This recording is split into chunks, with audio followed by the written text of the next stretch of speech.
जब वो ऐसा बोलती है तो उसकी मॉम सौतेली अपनी मुंडी घुमा लेती है उस तरफ। स्कारलेट सोचती है काश ये लोग मुझे पागल मान ले और मेरी मदद करें इस एंगेजमेंट को तोड़ने के लिए। मुझे लगता है मुझे अब रुक जाना चाहिए। मुझे पता नहीं क्यों डर लग रहा है, कहीं कुछ और ना हो जाए।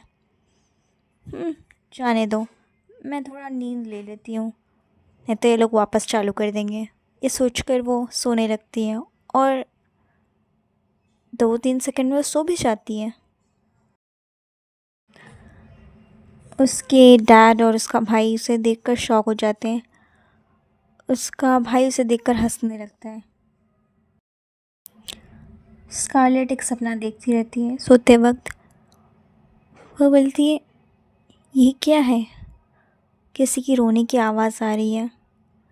वो सोचती है कोई रो रहा है क्या। वो देखती है तो उसकी तरह ही सेम दिखने वाली कोई। वो बोलती है कहीं मैं तो नहीं, और तभी उसकी नींद टूट जाती है। वो राहत की सांस लेती है और बोलती है अच्छा हुआ ये एक सपना था। मुझे यकीन नहीं हो रहा कि मैं सच में सो गई थी। मुझे नहीं लगता कि मैं अभी भी लेट हुई हूँ, जो कि अच्छा है। और निकलने लगती कैरेज से बाहर और सोचती है कि मैंने इतना तो एक्सपेक्ट किया ही था। तीनों में से किसी ने मुझे जगाने की कोशिश नहीं करी, पर वो अभी थोड़ी सदमे में आ गई है कि वो सपना, लेकिन अपने आप को दिलासा देती है बस एक सपना था, मुझे कोई चिंता करने की ज़रूरत नहीं है। वो नज़र उठाकर देखती है सामने और बोलती है ऑल राइट, तो चल पड़ती हूँ आगे। और बोलती है अब वक्त आ गया है मेरे डरावने फियांसे से मिलने का। बाहर एक गार्ड खड़ा रहता है, उसकी नज़र उस पर जाती है।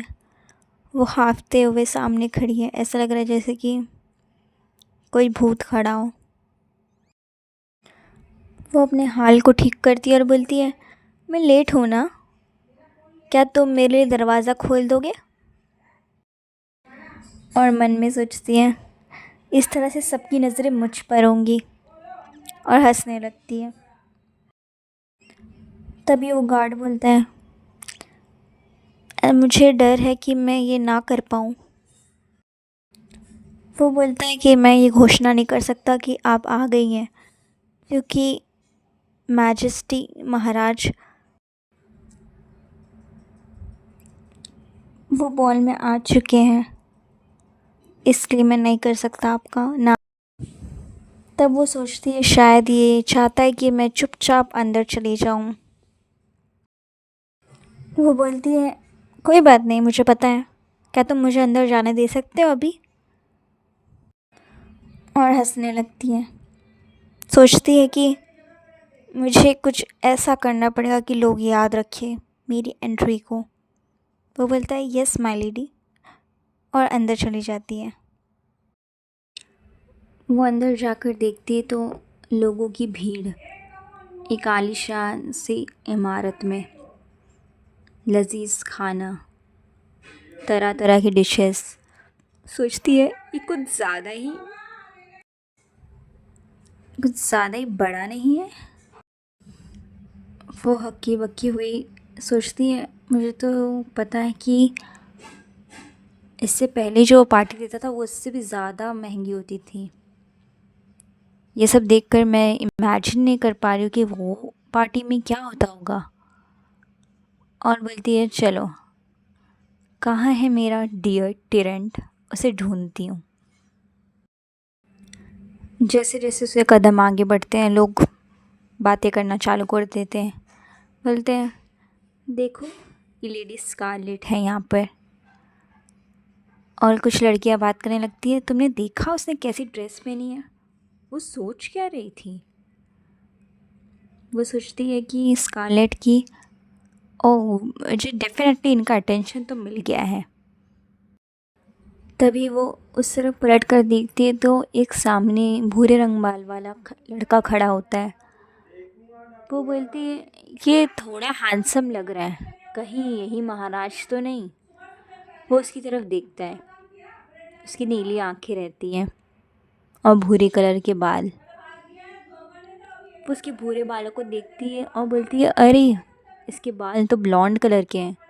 और जैसा मैंने नॉवल में पढ़ा है कि एम्परर के बाल तो सिल्वर कलर के हैं और इसकी पर्पल कलर की आंखें हैं, तो इसका मतलब वो ये नहीं है।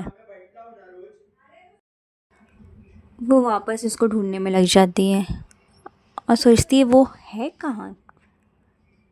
ओह माय गॉड, ये प्लेस कितनी भीड़ से, कितने लोग हैं यहाँ पर। तभी पीछे से आवाज़ आती है अरे देखो लेडी पीरियड। 3 लड़कियाँ बात कर रही हैं, बोल रही हैं। कितनी शर्म की बात है। मुझे लगता है ये सारी अफवाहें सच हैं कि स्कारलेट ने सच में अपना दिमाग खो दिया है।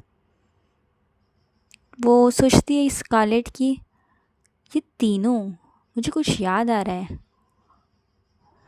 तभी एक लड़की उसके सामने हंसकर उसे दिखती है। वो उसे घूरते हुए बोलती है अरे हाँ, ट्रैफिक लाइट। वो लोग सोचते ट्रैफिक लाइट। तभी वो लोग सोचते रहते हैं। तभी एक लड़की उसमें से पूछती है लेडी पीरियड ये ट्रैफिक लाइट क्या है। तभी वो बोलती है कि मुझे नहीं पता, पर ज़रूर ये कुछ नॉनसेंस लग रहा है। मुझे लगता है ये सारी अफवाहें सच में। तभी स्कारलेट ऐसी लुक देती है और सोचती दिमाग में तुम्हें मरना है क्या, तुम ऐसी हरकतें क्यों कर रही हो। और उसके बालों की तरफ हाथ करके बोलती है ये एक छोटा सा सबक था कि अगली बार सही से कुछ फंसाना। तभी दूसरी लड़कियां उसे संभालती लेडी पीरियड। वो आगे बढ़ जाती है स्कारलेट। तो कितनी शर्मनाक बातें, ये तुम्हारी गलती है कि तुम मुझसे भिड़ रही हो आगे, जब मैं पहले से ही परेशान हूँ। और वो रुक जाती है वहीं पर आकर। वो खड़ कर वहीं पर सोचती है इतने सारे लोग, फिर भी कोई भी अभी तक मुझसे बात करने नहीं आया। मुझे तो ऐसा लग रहा है कि ये लोग तो मुझे जानबूझकर अवॉइड कर रहे हैं। वो सभी की तरफ देखने लगती है। मुझे लगता है ये शायद मुझे उसका शुक्रिया करना चाहिए जो स्कारलेट ने अपनी रेपुटेशन बना के रखी है। स्कारलेट इस बॉल में ये तभी आई थी क्योंकि एम्परर को उसकी ज़रूरत थी, और ओरिजिनल प्लॉट में वो एम्परर के प्यार में गिर जाती है क्योंकि वो बहुत तहज़ीब वाला होता है। वो प्लॉट वाला सीन याद करती रहती है जैसा नॉवल में है कि एम्परर उसके सामने हाथ बढ़ाता है स्कारलेट के सामने।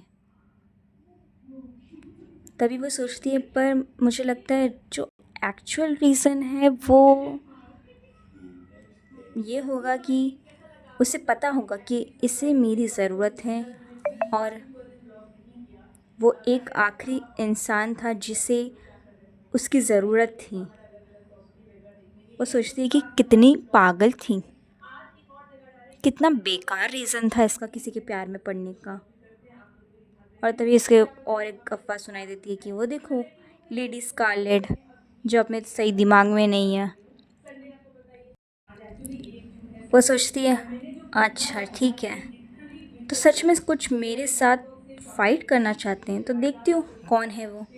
और पीछे पलट के देखती है कौन, तो वो सामने देखती है तो खड़ा है महाराज। और वो बोलती है मुझे हिम्मत जुटानी होगी, और अपने गाउन को पकड़कर खड़े हो जाती है और महाराज को ग्रीटिंग्स देती है।